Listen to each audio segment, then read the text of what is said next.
Halo anak-anak Bu Guru, bagaimana kabarnya? Semoga kalian selalu dalam keadaan sehat ya, dan tetap semangat walaupun belajar dari rumah. Hari ini kita akan belajar tema 3, subtema 1, muatan IPA dengan KD 3.4, yaitu mengidentifikasi komponen-komponen listrik dan fungsinya dalam rangkaian listrik sederhana. Dan KD 4.4 yaitu melakukan percobaan rangkaian listrik sederhana secara seri dan paralel. Tujuan pembelajaran kita hari ini adalah yang pertama, kalian mampu mengidentifikasi komponen-komponen listrik dan fungsinya dalam rangkaian listrik sederhana. Dan yang kedua, kalian mampu mengidentifikasi rangkaian seri dan pemanfaatannya dalam kehidupan sehari-hari. Sebelum Bu Guru masuk ke materi, coba kalian amati dulu peralatan listrik yang ada di lingkungan sekitar kalian. Ada yang bisa menyebutkan? Ya, benar. Ada TV, ada setrika, ada senter, ada sepeda motor, dan masih banyak lagi peralatan lain yang berhubungan dengan listrik. Peralatan listrik tersebut menggunakan sumber listrik yang berbeda-beda.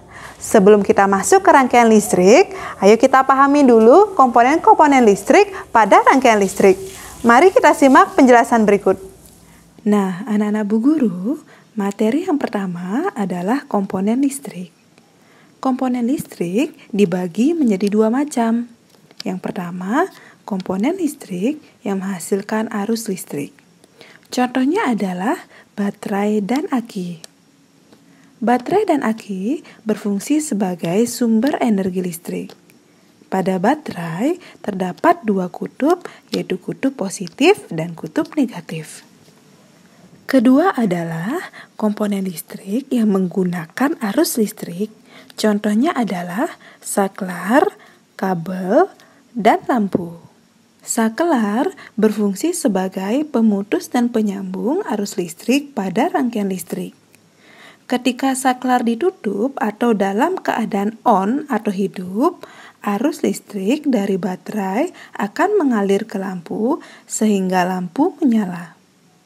Sebaliknya, jika saklar dibuka atau dalam keadaan off atau mati, lampu menjadi padam karena tidak ada arus listrik yang mengalir dari baterai ke lampu.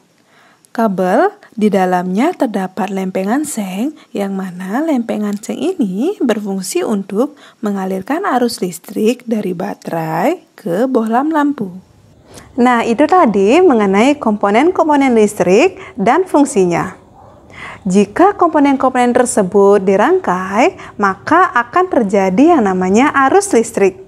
Berdasarkan mengalir atau tidaknya arus listrik, rangkaian listrik dibedakan menjadi dua. Yang pertama adalah rangkaian listrik terbuka dan yang kedua adalah rangkaian listrik tertutup.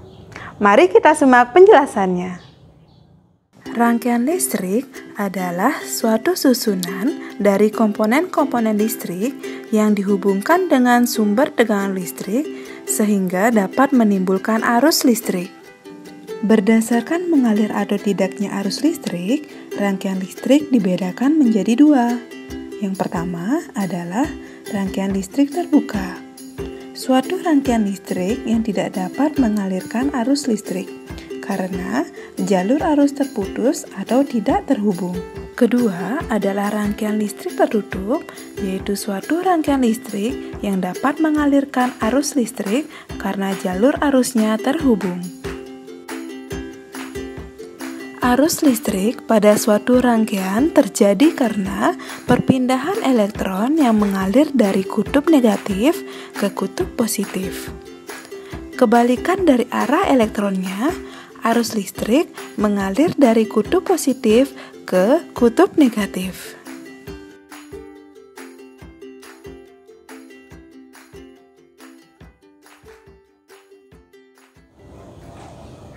Selain berdasarkan mengalir atau tidaknya arus listrik, rangkaian listrik juga dibedakan berdasarkan susunan hubungan komponen-komponen listriknya. Nah, rangkaian listrik ini dibedakan menjadi tiga. Yang pertama, rangkaian seri. Yang kedua, rangkaian paralel. Dan yang ketiga, rangkaian campuran atau kombinasi. Nah, khusus hari ini kita hanya membahas rangkaian seri. Simaklah penjelasan berikut. Rangkaian seri adalah rangkaian yang disusun secara seri atau berurutan. Keuntungan rangkaian seri adalah nyala lampu yang dihasilkan lebih terang. Kekurangan rangkaian seri adalah 1. Jika dalam rangkaian terdapat salah satu lampu yang mati atau terputus, maka lampu yang lain tidak dapat menyala. 2. Lebih banyak menggunakan energi sehingga sumber energi lebih cepat habis. Nah, itu tadi merupakan pengertian, keuntungan, dan kerugian dari rangkaian seri. Nah, itulah tadi penjelasan mengenai komponen listrik dan rangkaian listrik. Sekian pembelajaran hari ini, tetap jaga kesehatan, ingat menggunakan masker, rajin cuci tangan, dan hindari keramaian. Sampai jumpa di pertemuan berikutnya. Dadah!